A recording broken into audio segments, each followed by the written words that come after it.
Hi, this is author Tania Reading, and I would like to read a few chapters of my book, Hello, My Friend.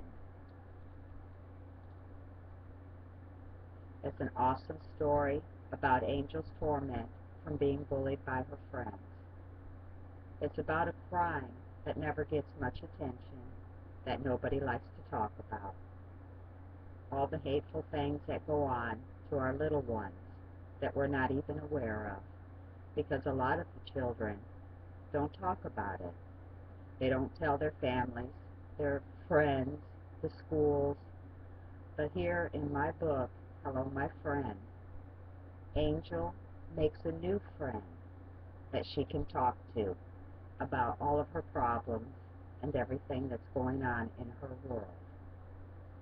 I hope that I can make everybody think with this story. I hope that it awakens someone, somewhere, so that these children can be helped and that the bullying that goes on can be stopped. I'm going to read a little bit from chapter 1 about Angel and her life at home. I hope everybody enjoys it. Here we go. I'm a slow reader, so hopefully I'm talking loud enough too for everyone to hear. And I hope that you all enjoy it. I have dedicated this book to all the victims. It's Hello, My Friend, Chapter 1. Another long and boring day with Mom still asleep upstairs.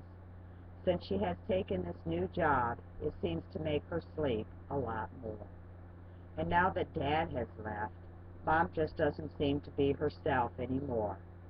I guess she has a lot on her mind with all the bills she's always talking about. So today, I will find something to do by myself. But what? What can I do until Mom is ready to wake up? I started thinking really hard on what I could do, and decided I would just want to do and make it really special for Mom.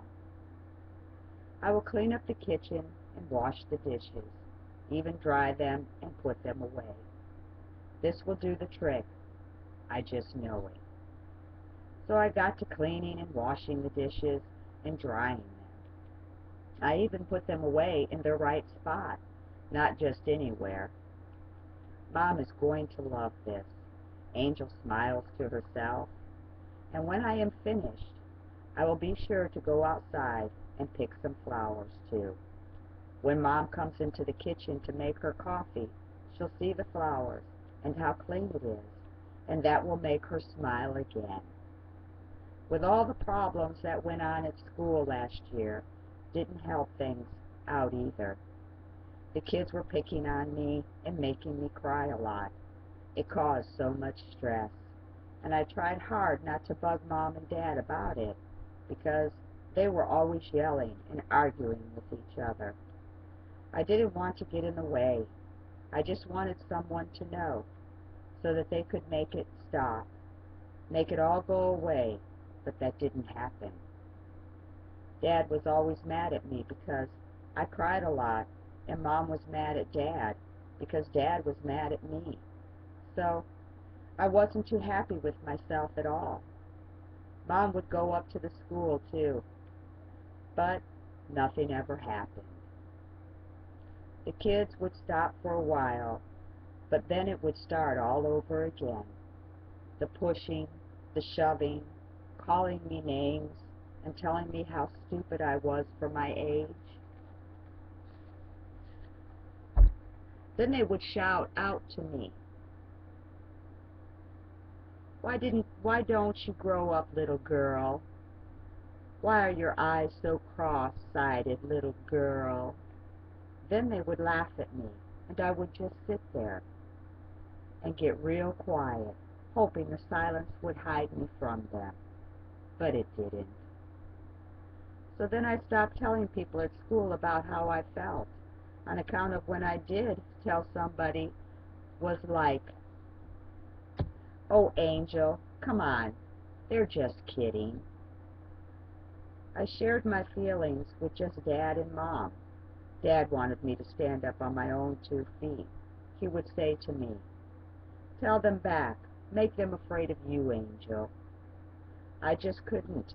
I knew how wrong it was because it hurt me so much that I didn't want to do it to anybody else. Besides, I felt like my 2 feet were too big for my size. I listened to my father, though, but when I would look down at my feet, all I wished for was that they would be a size smaller.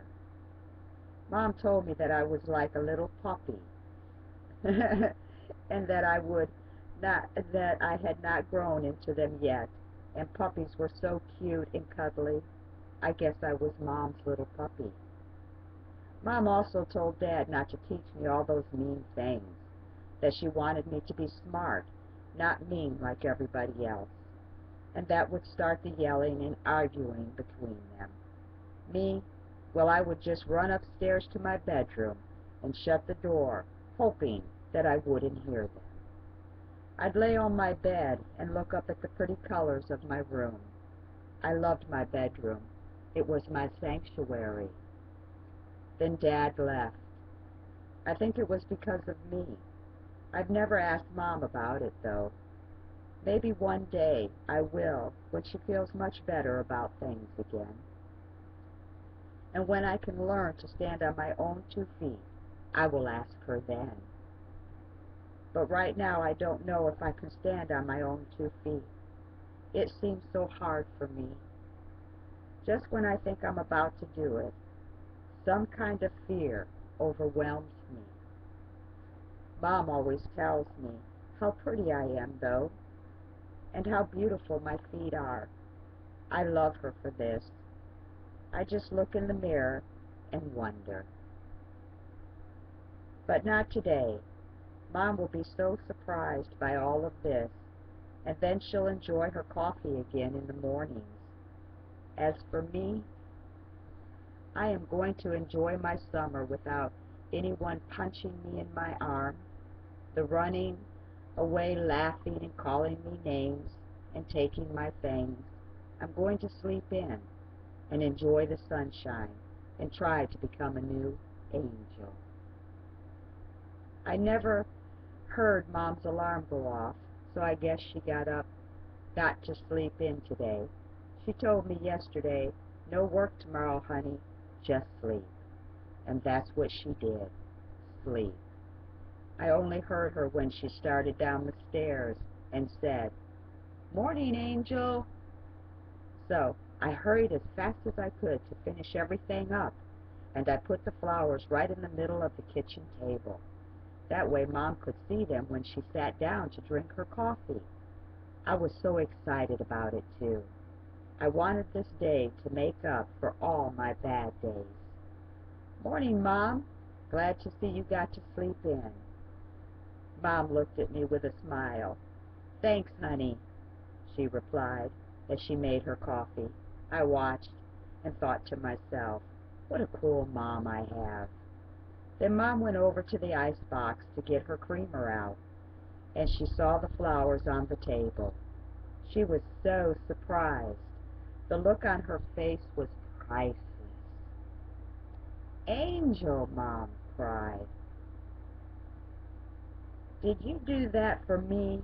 How thoughtful of you." I walked over and gave Mom a big hug. "I want you to feel better, Mom. I want you to be happy again and have a good summer," I told her. "Oh, Angel," Mom sighed and gave me a big hug back and whispered in my ear, "I will try to do that, honey.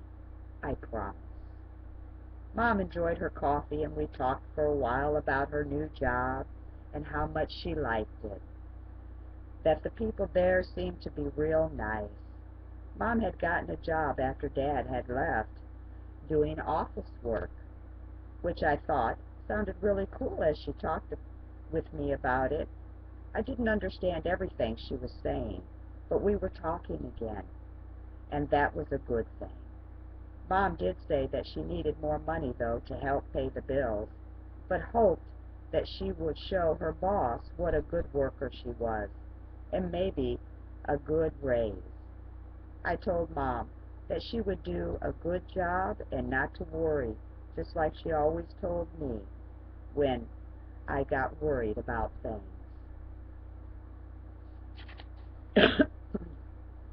Angel, you're so right. Things are going to be just fine.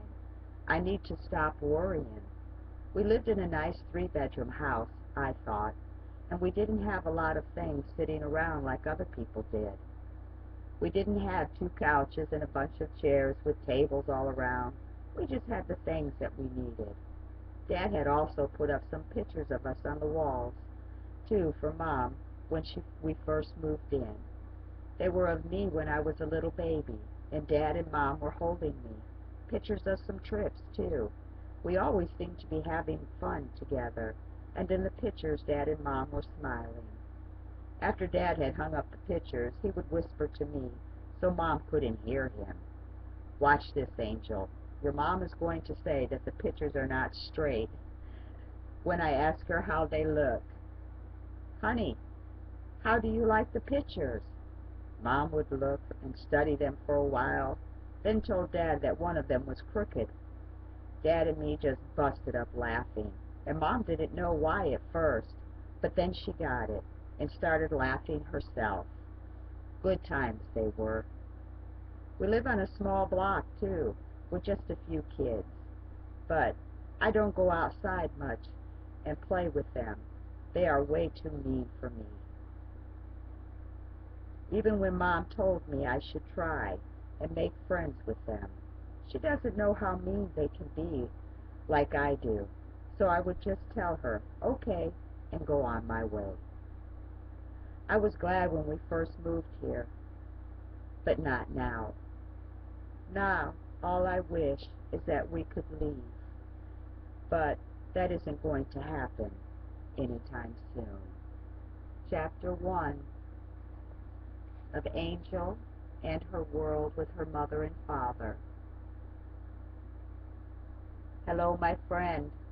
It's a good read, an awesome read, about an 11-year-old little girl that turns 12.